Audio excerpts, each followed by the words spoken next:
دوستو، appeal against acquittal بریت کے خلاف اپیل ضابطہ فوجداری کی دفعہ 417 CRPC فوجداری کا قانون میں مہیا کی گئی ہے۔ اپیل میں سے ایک اپیل بری ہو جانے کے خلاف ہے، جسے ہم اپیل اگینسٹ ایکویٹل کہتے ہیں۔ یہ ضابطہ فوجداری کی دفعہ 417 کے تحت ہوتی ہے اور صرف ہائی کورٹ میں ہوتی ہے۔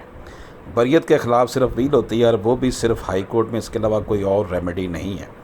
بریت چاہے 249A کے تحت ہو یا اگر 249A کی درخواست خارج ہو جائے تو اس کے خلاف نگرانی کی جائے اور وہ منظور ہو جائے تو اس میں بریت ہو۔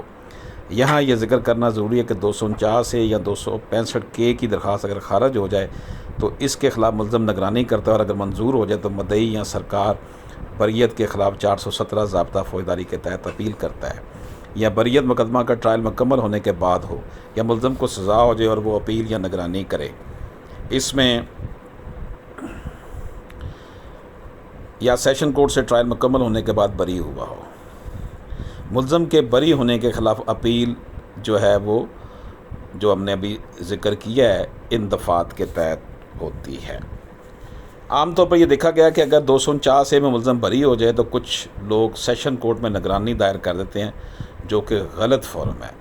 بریت بنیادی طور پر دو طرح کی ہوتی ہے، ایک چلان کیس میں بریت، دوسری استغاثہ میں بریت۔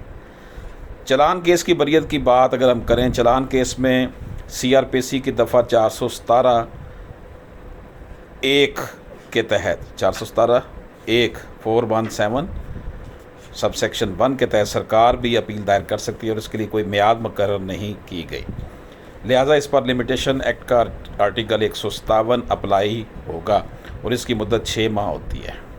اگر یہی اپیل مدعی خود کرے تو وہ 417 کی ذیلی دفعہ 2A کے تحت کرے گا اور اس کی مدت 417 میں دی گئی ہے، جو کہ 30 دن ہے، اور اگر اس میں دیر ہو جائے تو اس پر لمیٹیشن ایکٹ کے آرٹیکل 5 کا اطلاق نہیں ہوتا، کیونکہ اس کی لمیٹیشن ضابطہ فوجداری میں دی گئی ہے۔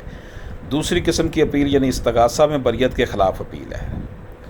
استغاثہ میں بریت کے خلاف اپیل ایسی اپیل ڈائریکٹ نہیں دائر ہو سکتی، بلکہ 417 کی ذیلی دفعہ 2 کے تحت ایک درخواست برائے اجازت دیے جانے اپیل برخلاف بریت دائر کرتے ہیں، اور وہ بھی ہائی کورٹ میں دائر ہوتی ہیں، یعنی کہ اس کے لیے درخواست دائر کرنے کے لیے پہلے اجازت لیتے ہیں اور وہ بھی ہائی کورٹ میں فائل ہوتی ہے۔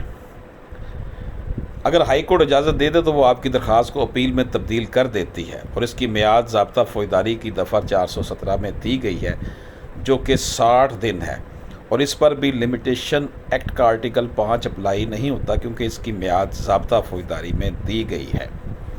دوستو، ہم نے ابھی آپ کی خدمت میں اپیل اگینسٹ ایکویٹل بریت کے خلاف، یعنی کہ جو لوگ ایکویٹل جن کو ہو گئی ہے 265 کے تحت یا 249A کے تحت، تو ان کے خلاف آپ بریت کے خلاف اگر اپیل کرنا چاہتے ہیں تو اس کے لیے فورم ہائی کورٹ ہے، سیشن کورٹ نہیں ہے، تو وہاں پر ہم اس کی اپیل کر سکتے ہیں۔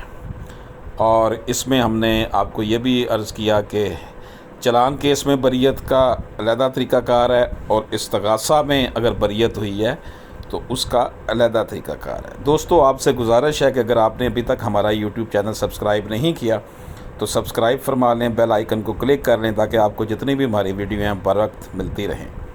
اللہ پاک سے دعا ہے کہ اللہ پاک ہمیں حق سچ کا ساتھ دینے والا بنا دے۔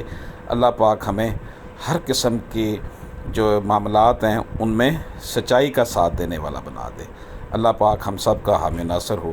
اللہ حافظ۔